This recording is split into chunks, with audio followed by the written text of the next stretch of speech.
¿qué peso debo utilizar yo para poder calcular el requerimiento de energía?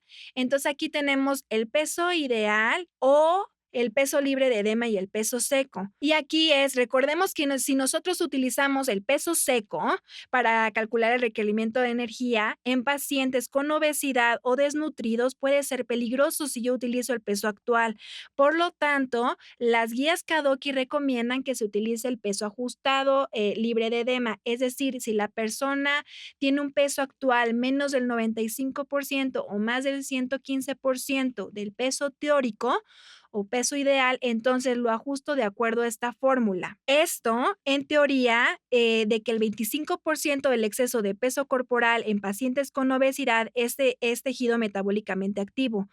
La cuestión aquí es que el problema, esta opción del todo no está validada y sí me puede sobreestimar o subestimar el requerimiento de energía. Ahora, si la persona está entre el rango del 95 al 115%, entonces puedo utilizar el peso actual o el peso libre de edema o más bien la guía Kadoki recomienda o sugiere que se puede utilizar ese peso. Hago énfasis en lo que es el peso libre de edema o peso seco en pacientes en hemodiálisis.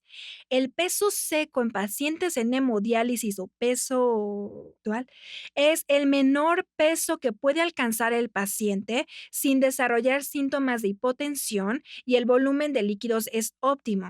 Se determina de forma clínica evaluando la presión arterial, la sobrecarga hídrica y la tolerancia a la ultrafiltración. Definitivamente esto lo prescribe el médico. Se puede tomar como peso seco el peso postdiálisis teniendo en cuenta el juicio clínico de que el paciente ya no presente edema. En la cuestión de la proteína, debemos de tomar en cuenta que la diálisis por sí misma es un evento catabólico. De hecho, hay una pérdida de aminoácidos de 10 a 12 gramos por sesión. Esto es ocasionado porque resulta que cuando comienza la sesión de diálisis hay una disminución de aminoácidos en el plasma, lo que ocasiona que el músculo tenga una proteólisis para poder reponer esos aminoácidos que se están perdiendo y de esta forma se mantenga una adecuada concentración en la sangre.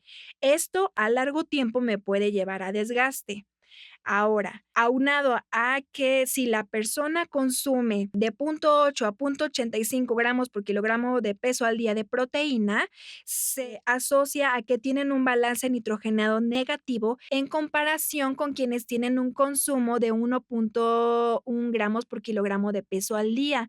Es por eso que en pacientes en hemodiálisis se considera un consumo seguro entre 1,1 a 1,2 gramos por kilogramo de peso al día.